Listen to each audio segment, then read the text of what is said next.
అప్పుల బాధలు వెంటాడుతున్నాయా? అయితే 6JVR వారి జాతిరత్నాలు ధరించండి. నమస్తే, వెల్కమ్ టు అవర్ ఛానల్. నేను మిసిరి. ప్రస్తుతం మనతో పాటు ఉన్నారు ఆయుర్వేదిక వైద్యులు సుబ్బారావు గారు. సార్తో మాట్లాడతాం. సార్ నమస్తే. సార్ నమస్తే అమ్మా. సార్, ఈ రోజుల్లో చాలా మంది కూడా ఇష్టం ఉన్న ఫుడ్ తినడం వల్ల కావచ్చు, ఎన్విరాన్మెంట్ వల్ల కావచ్చు, డిఫరెంట్ రీజన్స్ వల్ల బాడీ హీట్ అనేది బాగా పెరిగిపోతూ ఉంది. ఎన్ని రెమెడీస్ చేసినా కూడా అది తగ్గట్లేదు అని చెప్తూ ఉంటారు. సో ఆయుర్వేదిక్లో ఏదైనా ఈజీ రెమెడీ ఉందా సార్ బాడీలో హీట్ని తగ్గించుకోవడానికి, వేడిని తగ్గించుకోవడానికి? ఆయుర్వేదంలో లేని వస్తువు అనేది లేదమ్మా. ఏ లేని జబ్బుకు మందు లేదు. మీరు అడిగారు కదా, చెప్తున్నానమ్మా. ఆయుర్వేదంలో హీట్ని మంత్రించినట్టుగా తీసేటువంటి చెట్లలో ముఖ్యమైనది దూసరి తీగ. దూసరి తీగ ఇలా ఉంటుంది సార్. దూసరి తీగ, దీని ఆకులు ఇలా ఉంటాయి. ఈ దూసరి తీగని ఆకులు తీసుకొచ్చేసి శుభ్రంగా కడిగి మిక్సీలో వేసేసి ఒక గిన్నెలో పోస్తే 2 నిమిషాల్లో అది ఐస్ గడ్డలా తయారవుతుంది. ఫ్రిడ్జ్లో పెట్టకుండానే. అలాంటి ఐస్ గడ్డ మీద కొద్దిగా పంచదార వేసుకోవచ్చు.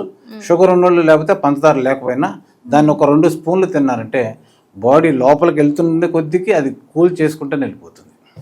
ఒక్కసారికే పనిచేస్తుంది మేడం.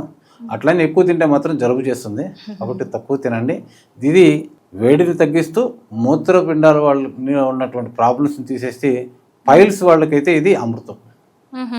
పైల్స్ వాళ్ళు లెటర్లోకి వెళ్తే వాళ్ళ బాధ నరకం. అలాంటి వాళ్ళు ఇది కానీ తిని ఒక అరగంట తర్వాత వెళ్తే సాఫ్గా అయిపోతుంది, సుఖ విరోచనం అవుతుంది, చాలా సంతోషంగా బయటకు తిరిగి వస్తుంది. ఎంత సివియారిటీ ఉన్నా కూడా వర్క్ అవుతుంది? అవును, చాలా సివియారిటీ ఉన్నా కూడా విత్ ఇన్ 1 అవర్లో పూర్తిగా తగ్గిపోయిందండి శరీరం. అంటే ఇప్పుడు వారానికి ఒక్కసారి తినాలంటారా? ఎలా, ఏ విధంగా? ఇది అలా కాదమ్మా, మన అవసరానికి బట్టి వాడుకోవచ్చు. ఎక్కువ తీసుకోకుండా రోజు 1 స్పూన్ తీసుకున్నా కూడా నష్టం లేదు. ఎక్కువ తీసుకుంటే ఏమైందంటే అది బాగా శరీరం చలవ చేసి జలుబు చేసే అవకాశం ఉంటుంది అనమాట. కాబట్టి మన శరీరానికి ఎంత అవసరమో అంత గమనిస్తూ తీసుకోవాలి. అవునండి. ఓకే, చాలా చక్కటి విషయం చెప్పారు. అండ్ ఇది ఎక్కడ పడితే అక్కడ దొరుకుతుంది? అవునండి, ఇది ప్రతి సందులోనే ఉంటుందండి, ప్రతి కంప మీద కనబడుతుంది. దీన్ని చూడటానికి కూడా ఆకుని గుర్తుపడటం కూడా చాలా ఈజీ అండి.